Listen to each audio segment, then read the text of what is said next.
first novena o tapos first Friday bagyod. Ba? So, divine providence siguro o kanato, ilabi na kay ang San Isidro mo may patron sab sa diocese. Sige. So, bali San Isidro, kadumdum kita nga ang iyang makanayong pagtambong si Eucharistia, Santos nga Misa, nakatag kaniya o kaisog o kadasig pag-atubang sa mga fake news, mga disinformation. Dito siyang master, nagisumbong siya. Isumbong siya dito, unya ang ilang master, iyang gi search kung tinuod ba ang Facebook. Tinuod ba? So iyang pag-search niya, pagpangita sa source Jude, nakita niya nga fake news kidiay. Fake news tungod kay ang gibalita kaniya di man gyud maupod, ba? Ang accusations nga dugay siya mo trabaho. Dugay siya mo trabaho, gipanghatag niya yung mga binhi kanang mga accusations. So, bali ang Espiritu sa Dios naglihok man gayud. Ngano kaha? Tungod lagi matubin San Juan nga mukaon sa kung unod ug inom sa kung dugo. Meaning, kung kita mismo laom ug ang atong pagtuo sa Dios, ingon sa atong Ginoong Hesus, ako mupuyo kaniya ug siya magpuyo kanako. Kung si Jesus mupuyo dinhi kanako, mainiton kang mudawat sa lawas ug dugo at the right disposition. Meaning, limpyo mong kasing-kasing unahuna na ni-forward ka ug midawat sa atong Ginoo, nagpuyo ikaw diya sa Ginoo. Ug tungod kay nakita man jud sa Dios ang imong purity, ang imong good intention, ba? Nakita man sa Dios deep inside in your heart ug sa imong hunahuna ang imong good intention, ang imong kinabuhi, imong karakter, ang imong good manners and conduct. Nakita man sa Dios. So siya mutabang ka nato. Ba, kung ang imong buhat sumala sa gitudlo sa tong Ginoo ang kamatuoran, the truth nga imong gipuy-an, assured kita matud sa ni San Juan nga si Jesus mupuyo ka nato og tagaan kita kinabuhi. Kinabuhi nga dayon, meaning Diyos nung kinabuhi. Nga binsa man nga mga intriga, bisag unsang fake news o disinformation nga isabwag pananglitan, the truth will shall prevail. Ba? Ang kamaturan mo padayon gid siya. Dili siya mapildi ug dili siya mamatay. So kung nagpuyo ka sa kamatuoran sa kinabuhi, meaning naa ka sa atong Ginoong Hesus, na sa imong pagdawat siyang lawas ug dugo, Eucharistia, lawas ug dugo, mukaon sa kung unod ug minom sa kung dugo, meaning Eucharistia, ang Santos nga Misa, ang imong pagdawat with uban sa kinasing-kasing good intention nimo, assured ka nga ang Ginoo uban kanato ug nag-promise siya banhawon ko ikaw, meaning baguon ko ang tanan. Adunay kabaguan ug kalambuan kay ikaw tapat, busang tapat dapat So kana ang mga pinulungan na dayon nato. So kana siguro tong bantayan kay kana kang San Isidro iyang gipuy-an. Iya kanang gibisan sa panahon sa kalisod, dili siya mamakuli pag-ampo busa ora it labora. Ampo siya ug nasa higayon nga musimba kay gusto siyang mudawat sa mukaon ug miinom sa unod ug dugo sa tong Ginoo. Puno siya sa kalinaw. Muatubang sa mga tao nga nag-disinform, nagpakalat. Muatubang siya sa mga trolls. Mga taong gibayran. Dili siya mahadlok. Bisang unsang debate, pag inatubangay, dili siya mahadlok. Kay lagi, nagpuyo siya sa kamatuoran sa kinabuhi. Sumala sa gitudlo sa atong Ginoong Hesus. Kana ang maayong leader. Kana ang maayo. Ngiyulagway sa patron nato, San Isidro. Kana ang panig-ingnan sila nga leader. Nga dili matarog o dili mapildi. Bisag unsang fake news, disinformations, o bisang pagbinayran, dili mahadlok. Kaya nga naman, nagtuo kita o ikaw nga ang Diyos na kanimo, kay lagi ikaw naa sa Diyos.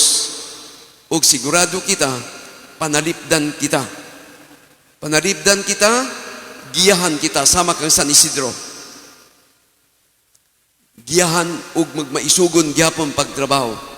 Mupahiyom lamang sa mga accusations, false accusations, mananglitan, mupahiyom lang siya. Uban sa kasanag, sa kasing-kasing, una-una og sa naong. Ba? Mahayag. Kay lagi ang atong kasing-kasing una-una, so kana ang ulagway sa saka, maayong leader nga dapat butaran. Sama kang San Isidro. Padayon gibisag trabaho, wala siya magdumot sa mga taong nagdaot kaniya, ng mga marites, gidawat niya mga marites, mga intriga, mga libak, mga fake news, yang giatubang, o ang Diyos man ang maghukom gayud sa tanan. Ang Diyos man maghukom. So katubang ni San Isidro, o ang iyang master matuba, kay worker man siya, iyang gisusi. Ug nakita nga fake news gidyay. Kinaaman siya. Ang munang symbol sa ni anghel nga nagdaro. Ang kanindot sa abunda sa abot sa yuta, bisan ang chismes nga gipanghatag niya mga binhi. Ba? Gipaambit niya ang iyang time, ang iyang bahandi, iyang gipaambit sa uban nga nagkinahanglan, bisan ang mga langgam, ang atong mga igsong kinaiyahan, iyang gitabangan. At the same time, nakita sa Diyos yung good intention niya. Pero ang abot sa yuta, gitabangan sa Diyos. Kay lagi, ikaw nagpuyo kanako, ug ako gayud mugpuyo kanimo, ug ang kalambuan maangkon sa tanan. Masok ka na man ang iyang kinabuhi ni San Isidro. Busa ning unang nobena, kanatong pamalanungan pag-ayo, put sa atong kinabuhi, sa atong trabahoan, sa atong panimalay, sa atong katilingban nga dako, bakaha, unsa man imong motivations, intentions, ba? Unsa man gyud dayon tanaw na nato pag-ayo. Kay nagpasalig man ang Dios nga banhawon ko siya, meaning madaog nato ang tanan. Mano dili kagyud mahadlok pod. Pildi o daog, kanunay kitang daog. Pildi ka man sa baluta, pero ang kamaturan dili mapildi.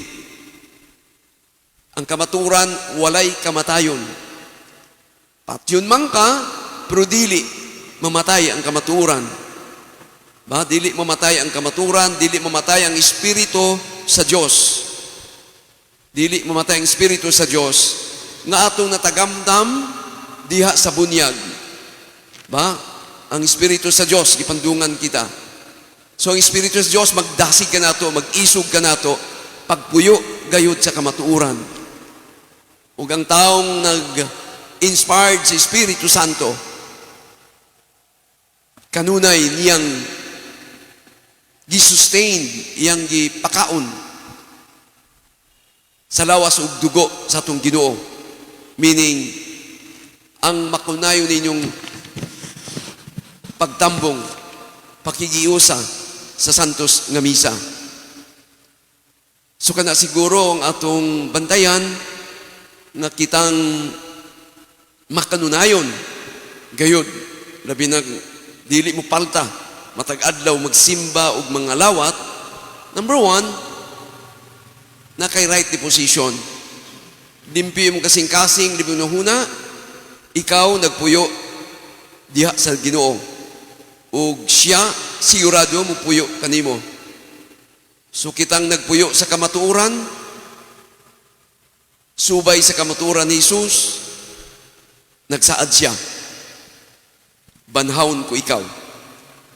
So bisan sa mga kalisdanan nining tanan, lisod man na, kay sagadagan kay sa trolls, mga intriga, mga mga fake news, sa imong kinabuhi, mga marites, naamagina sila, padayon lang. Kay ingon ni San Juan, ayaw kahadlok. Kay dili ka mamatay. Meaning, walay kamatayon ang imong panig-ingnan sama kang San Isidro. Sama kang San Isidro, ngandod karon, kung makita kita siyang postura, makadumdum kita. Makakita kita kaniya, may numno nato ang pagpuyo. Subay sa kabuton sa Diyos, ang pagbuhat o pagpuyo niya sa kamatuoran.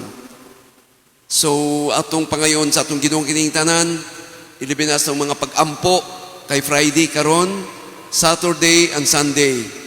Ang atong simbahan nangayo sa kinisingkasing pag-ampo within 3 days, nga unta, maghukom kita pagka Monday, kay election man. Taon nato San Isidro. Kay gibayaw siya. Gibayaw siya tungod siyang pagpuyo sa kamatuoran. Uy, antang kamatuoran.